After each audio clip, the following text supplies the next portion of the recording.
of my favorites. One of the things my dad did a lot was he always put his initials. Like, obviously, he was making sure they wasn't jocking his stuff, so he always put his initials, and he used to DJ as well. So my name is Jarryn Mercer. I am 37 years old. I'm from Amityville, Long Island, and I am an EA for a hedge fund in Lower Manhattan.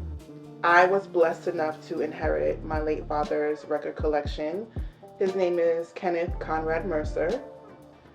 The record collection consists of about 350 to 400 records. And prior to this, I didn't really know much about vinyl records, but my dad died when I was young. And for me, the record collection means that I can learn about who he was and what he liked, as someone who collected music. And it's just a whole new experience for me to experience my father in a way where I'm getting to know him, because he died, when I was 12 years old. So this record collection for me is really about my family history. It's really about learning my father through who he was, through his music, and passing it on to my son and listening, to the records with my 5-year-old, and, having him play some records. So I really just want to continue the legacy, but also honor my father in a positive way. So it's a skip. So you need like a good like table. Like in house party. Yeah. Exactly. Well, he kept bumping the table. He's like, bruh, you need to step back. But basically what you really want is a table that holds it. What kind of records did you realize your dad had a majority of? So my father definitely loved soul. So he was born in 1949, right? So I'm assuming when he became a teenager, when we established, the things that we love, it was the 1950s. So it was Motown, it was soul, it was Otis Redding, and all those artists from Detroit. And I would like to say that that's the music that I grew up on, but not really, because it was a little bit before my time. It's definitely music that I heard often, but I could tell that my father really loved soul music. He was here for Black culture, and most of the records in the collection is from 1950s, 1960s. He had a lot of disco. I feel like it was soul was number one, but disco was like right after. And I'm so excited to listen to all the disco records. So it's a really exciting, really eclectic record collection, and I'm very excited to listen. So we prefaced, I'm very much a novice. All right, this is my novice setup. I bought this record player. I wanted something that like had a vintagey, mid-century modern feel, so I love the wood of it. Bought it from Best Buy, nothing crazy. We all gotta start somewhere.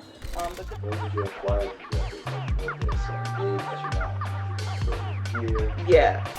So when my father passed away when I was 12, and we had an amazing mother. He passed away, and she was like the mom and the dad. And so the record served as a backdrop to my entire childhood, all the way up until I moved out of home, to college. So in the background when I was growing up, I never really paid too much attention to the records. They were just there. Like, it was like whatever you see on the wall when we're passing through the house. And I didn't really have a true affinity for them until my mom passed away, and I moved back to the house and took over everything. And I realized, like, this is a piece of history. Like, this needs to be captured. It needs to be loved. It needs to be grown upon. You know what I mean? So then I really realized, like, why have I never played these records? I want to hear them. I want to listen to them.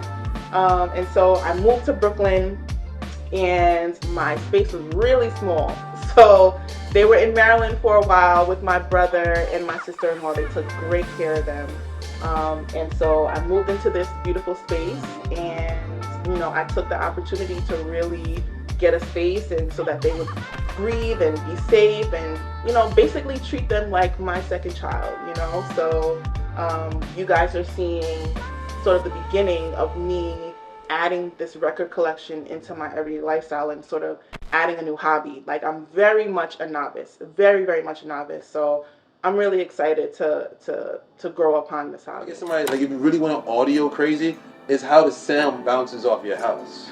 Your apartment. So some places they might say, hey, you might want to put over here because there's padding over here. Yeah. Or you want to put a pad over here. Yeah. Or something where it kind of holds in. Because the worst you hear, like sound goes bing, bing, bing, Yeah. and you don't really notice. And it makes a difference. It makes a difference. Yeah, Would you say that what drew you was the sound or was it the artwork? Like when you... Ooh. Yeah, was it just... Yeah. So, you know, what drew me about these records was the artwork. And when I had the gallery, we actually had an exhibition that showcased all of the artwork for the records, because I think beyond the music, you know, with vinyl records, it was just sort of an amazing art that is kind of lost now, you know, in the digital world. And so as much as I love playing the records, equally I love looking at them. I love looking at the beautiful Black artists on the actual records and feeling the records. So you know, it's really, for me, it's aesthetically pleasing, it's sonically pleasing, it just adds so much depth to my space, you know, in addition to it actually being, you know, amazing records to listen to. I love to look at it. I come out here, I drink my tea, I light my incense, and I look at these records because they're just so beautiful to me, and they represent like family history. Like, I'd rather get it on vinyl. Like, what is the bug? Do you have a bug now to go searching, and what do you search for? Okay.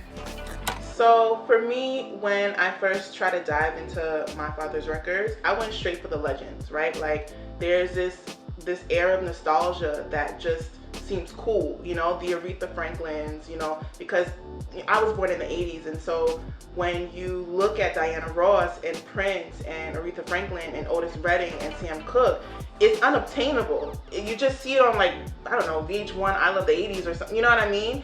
And so now that I have these, it's cool, like, it's dope as hell to hold a record from like the 60s, you know what I mean, that's older than me. And so there's that air of nostalgia that I really love to like play into. And then once, you know, my goal is once I get through all of that, I want to add onto my father's collection, because I love reggae, I love house music, and to me that's really special to be able to add on, you know, to his already current collection and make it even bigger and better and more diverse. So, you know, I'm going towards the Afro beats, the reggae, the dance hall. I'm going towards the Cardi B's, the Frank Oceans, the Megan Thee Stallions. My next, I really want to get Nostalgia Ultra on vinyl. Like that is a must for me. Like, first of all, that orange BMW, like, I almost want to frame like the vinyl cover for that, because it was iconic. You know, add the Kanye West and, you know, the Outkast and all of that, the Jay-Z's, the Nas's. So there's definitely room. I definitely want to add some Amapiano, but we know it might be a little while before it gets here. But basically just add on to what's current, what's hot. I like to think that I have my father's musical taste, and I'm able to choose things that'll last a lifetime. But really what's important to me about that is just diversifying the portfolio of vinyl records, to just add on to it. I just kind of feel like it's basically the only thing besides photos of, you know, my father that's connecting me to him. And because he passed away when I was so young, that's super important to me. And it's also important to talk about it or experience it with my son, you know, because he'll never be able to meet his grandfather in person, but he'll be able to see how dope he was, how dope his musical taste was, you know, how dope the photos that he took of people were. So it's definitely something that is super important to me in terms of adding on to his collection. Where do you go search for records? Pick those places up. Let's keep in mind, I'm a novice, I'm just starting out. But there's this dope spot. If there's any chance for me to support a Black-owned store, space, service, I'm gonna do it, especially in Brooklyn. A dope spot, Legacy in Dumbo. The owner is so nice. He's always like super dope and cool. So right in Dumbo, I've gotten a few records from there. One time I was like, yo, do you have the Last Dragon soundtrack on vinyl? And he was like, nah, I don't have it, but it might come in. I'm like, cool, no problem. dude calls me like 3 weeks later, like, hey, I got that vinyl, come right in. I'm like, oh my goodness, like, you have my business forever and ever, like, forever and ever. So definitely legacy. I'm also on Twitter often. There's this dope Twitter called Fat Kid Deals, and Fat Kid Deals will basically like tweet out links to Amazon sales or like flash sales, and I've gotten a few vinyl records from like them posting quick pre-order Jasmine Sullivan's Hotels, or other records of that nature, and a lot of it is pre-order. So you pay the little $25-$30, you wait a few weeks, and it's like, boom, Merry Christmas, you got something in the mail. And I love that. It's not the pressure of like, oh, let me try and get it before it sells out. So definitely Amazon, Fat Kid Deals, not the normal place you would see like vinyl records, but definitely check out Amazon for vinyl records for sure. Yeah, that's it.